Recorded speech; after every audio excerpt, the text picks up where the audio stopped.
persons of quality, and welcome to this presentation on Bloom's taxonomy. Very specifically, how do we provide the prerequisite skills a student needs as they enter into a unit, and how do we aim for Bloom's digital taxonomy? It's a mouthful, but my hope here is that we will get a good handle on how these particular skills function as we move through this. So put simply, Bloom's is a framework for educational achievement in which each level depends on the one below. We know that it's often depicted in the figure of a pyramid, similar to Maslow's hierarchy of needs. The basic philosophy is that a student cannot move from the base of the pyramid to higher level thinking skills if something impedes their specific growth in the given area. It's just like in Maslow's hierarchy of needs, how a human being cannot progress from basic physical needs to safety if they're starving to death, or if they're on the brink of death because they're freezing. Human beings cannot cognitively move on to the next level if they are not completely comfortable and satisfied where they are. Now, if you look at the information I contained here, these were, I think, some important bullet points. In the 1940s, we know that Bloom's taxonomy was designed to put educational goals into specific categories with the belief that this classification would be useful to better assess college student performance. If we could quantify where a student was in each given category, then we had a better marker for future success. So that's the philosophical approach that educational theorists brought to the design of curriculum and the design of instruction in the 1940s. As a result, it's been the foundation of many teaching philosophies initially designed for the assessment of students, but we now use it as a tool to drive curriculum and how we devise that curriculum to best meet the objectives and needs of the 21st century classroom. Now, I included the fancy language here that we're trying to align all of this with state and national standards, because as teachers, that's what we are required to do. If we teach in the Jesuit system, we're looking at cura personalis. If we're teaching in the Jesuit system, we're looking at the pillars of Jesuit education. We're looking at the elements of the examen. So certainly, regardless of what the particular framework is, we are working within specific confines and applying Bloom's taxonomy to make it work. Take a look for a moment, if you will, at the following information. This compares Bloom's of the 1950s to the revision made by educational theorists in 2001. Specifically, the 2001 version of the taxonomy builds upon more dynamic concepts for classification versus the original. Fancy words for we're now using action verbs as opposed to static language to better capture what we're trying to do in our educational approaches.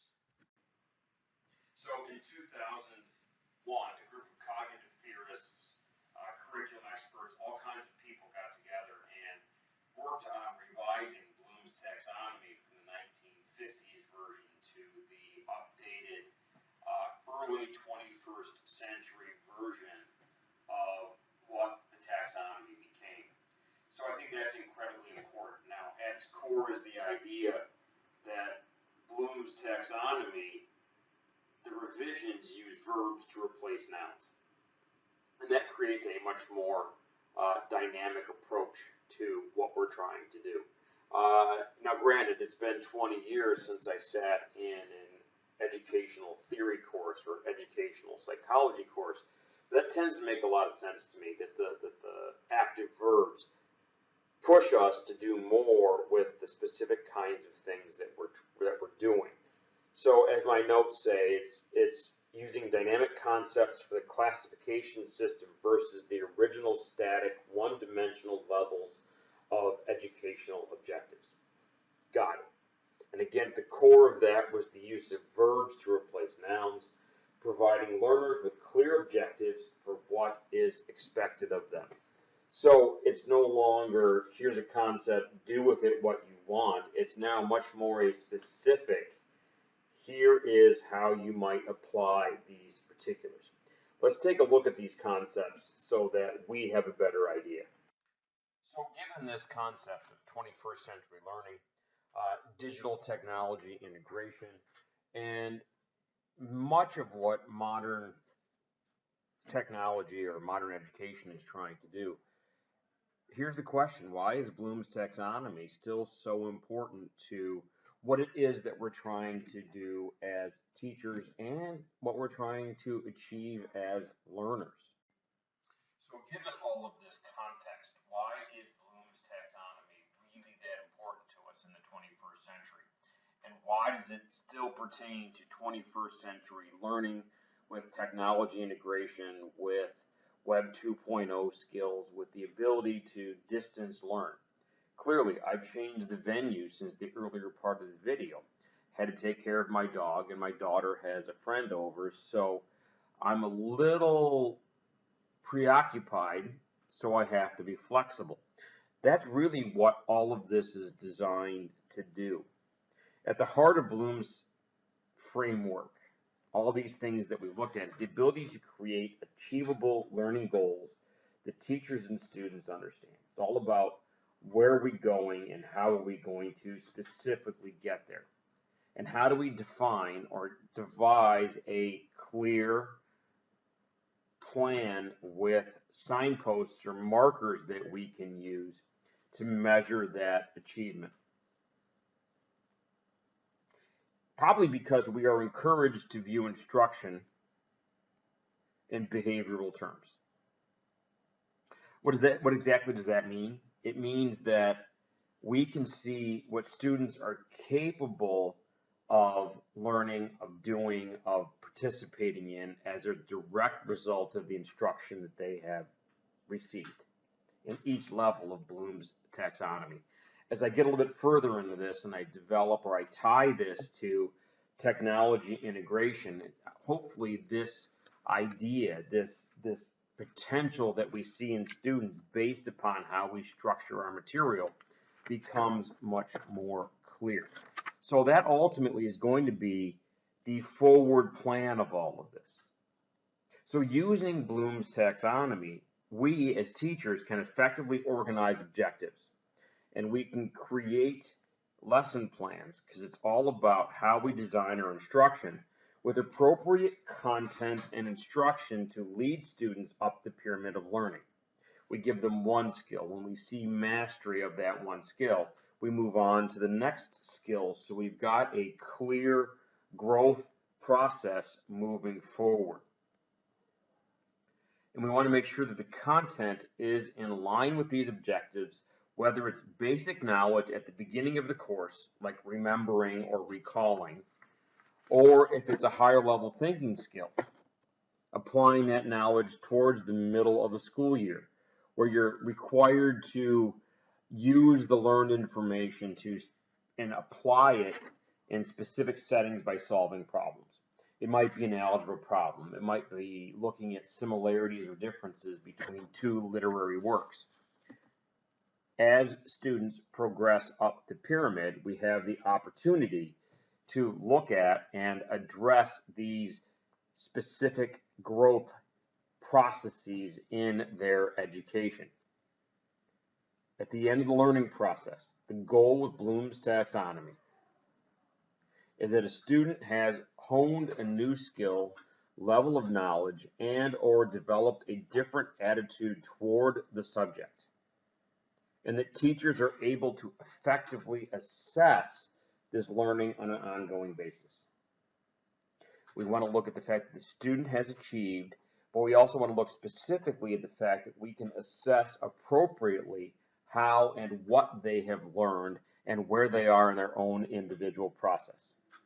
And this is how we use each of those particular levels and each of those particular strategies. It's important for us to have visual representations of all of this information. So what we see here is the 2001 levels of thinking in Bloom's taxonomy. And as you see at the right, I define, or I use Vanderbilt University Center for Teaching, their resources to define each of the levels. For example, apply is using information in new situations. So we gather the data, we process it, then we're able to apply what we know to other circumstances. It's like learning a specific literary technique and then being able to trace the development of that technique over 3 or 4 related short stories or 3 or 4 related novels. So I think that's an incredibly important bit of information. So this diagram, this theory starts with the most basic level of knowledge at the bottom, remembering, whereby students recall facts and basic concepts, and then we're able to take that list of materials that we have and move up towards the pinnacle, create, where new or original work is produced in some fashion. Take what you've learned and provide me something new with that particular information.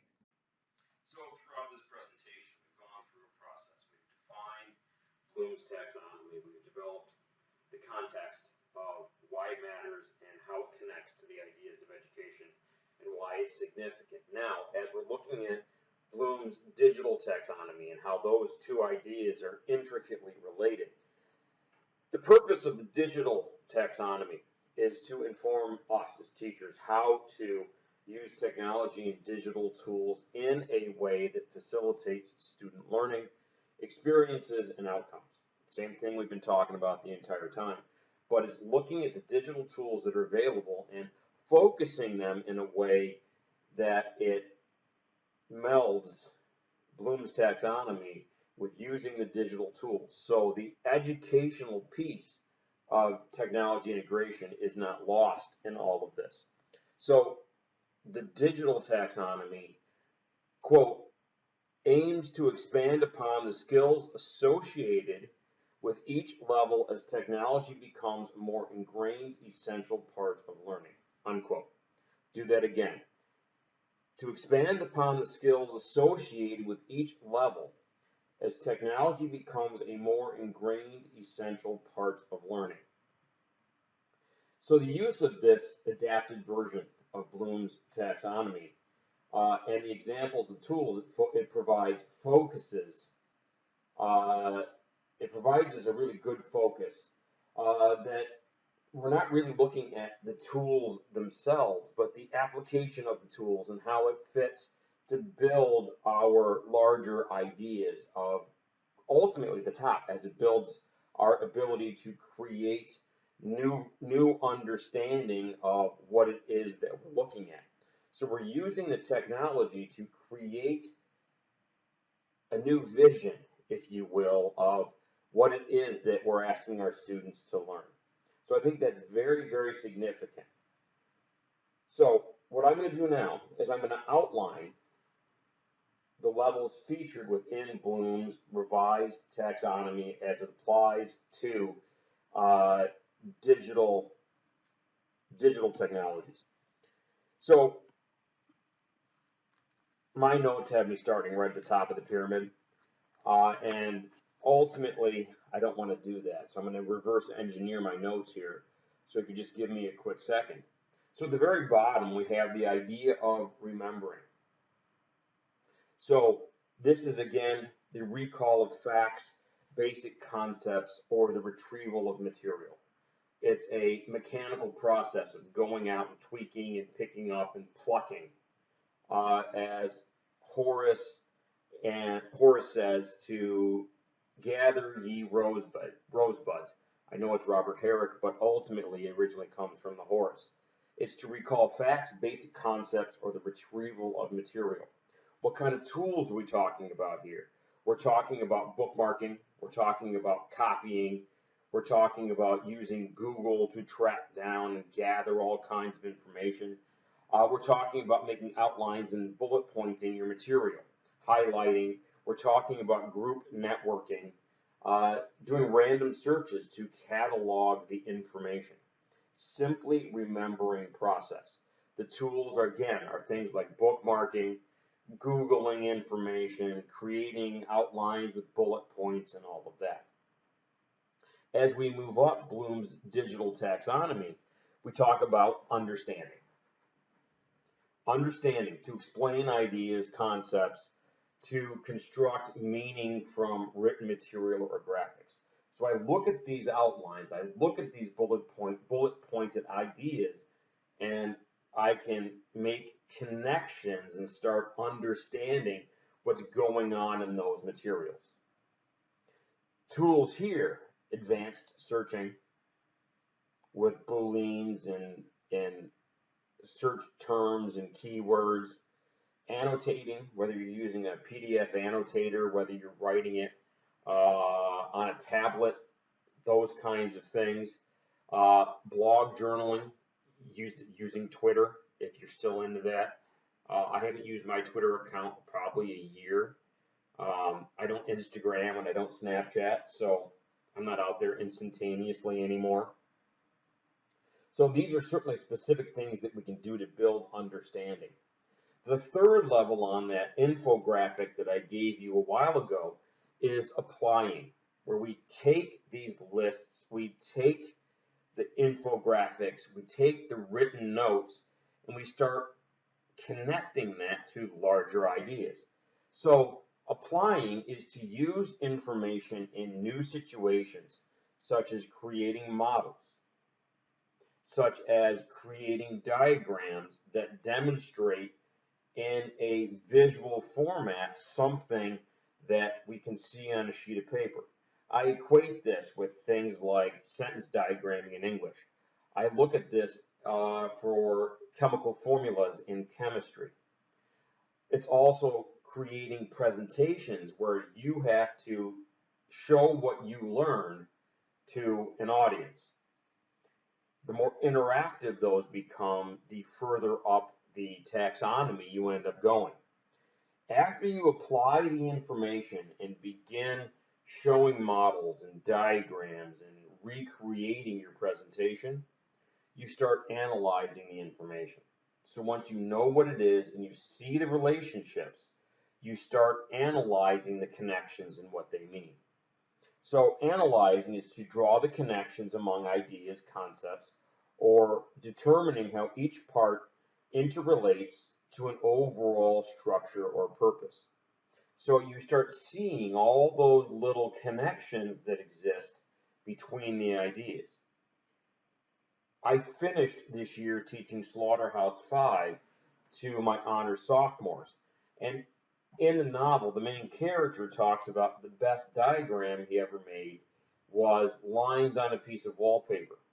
As you read the novel further, you find out that when you look at individual elements quickly as time passes, like when you look at a piece of light and it seems to form a long line, everything is connected. We're just seeing all those processes if we look at it in rapid motion. This is what analyzing is. This is seeing the connection and how each part interrelates to an overall structure or purpose. We start seeing that connection when we analyze. When we take a look at evaluating, that second to last level in Bloom's digital taxonomy, this is to justify a stand or a decision. This is your evidence. This is how you defend where you are in the process. This is how you make judgments based upon criteria and standards through checking and critiquing.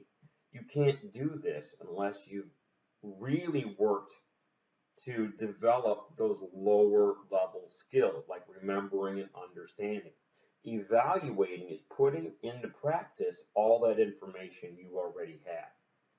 So evaluating.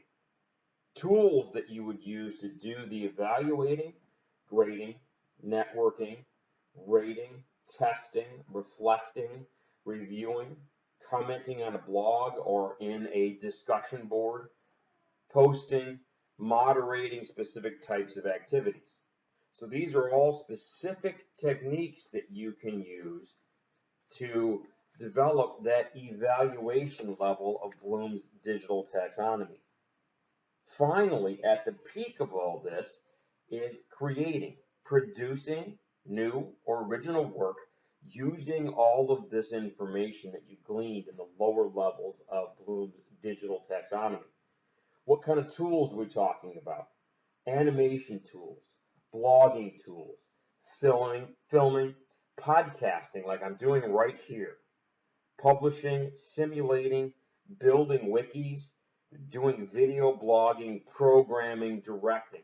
There's all kinds of instantaneous video and communication tools that allow us to create original information to further demonstrate our overall knowledge in this process. So walking through those steps in Bloom's digital taxonomy, at the bottom, remembering, understanding, applying, analyzing, evaluating, and then ultimately at the very top is the idea of creating something new based upon the information that you have gleaned. So when you look at Bloom's digital taxonomy or the new technology, or the new taxonomy and how it all relates, this is the application piece. This is the applying piece of how all of this matters and connects. As with any construct, there's always room for improvement. The 21st century revision of Bloom's taxonomy is really no different. It proved that there was important adjustments that needed to be made that would help the framework remain relevant for future decades. Sticking to the template without thinking about the reasons behind it can lead to an over-reliance or a literal interpretation of the ideas, and that doesn't necessarily work with 21st century skills and technology integration and all the buzzwords like Web 2.0 and those kinds of things.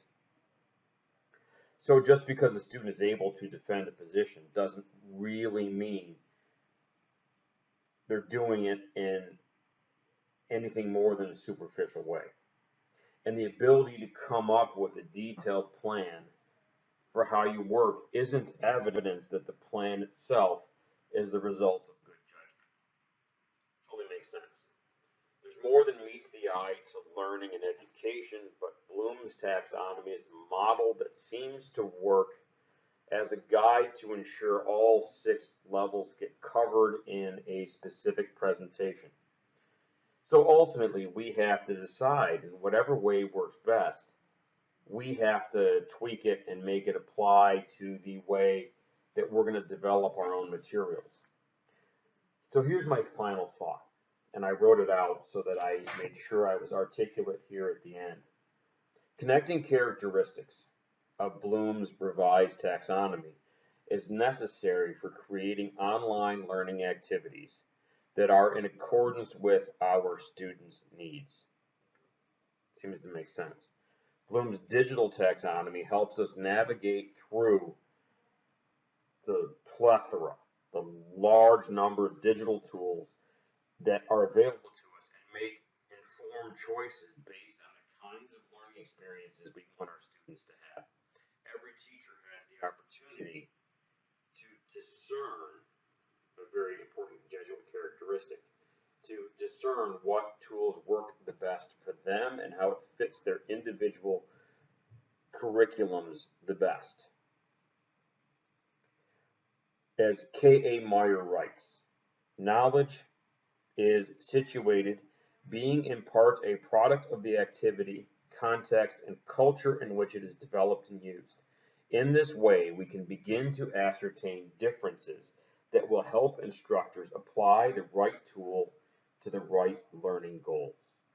I just read a book that covered this very specific idea, so I thought it would be an interesting idea. Knowledge is situated, is a product of the activity, the context, and the culture. The activity, the context, and the culture.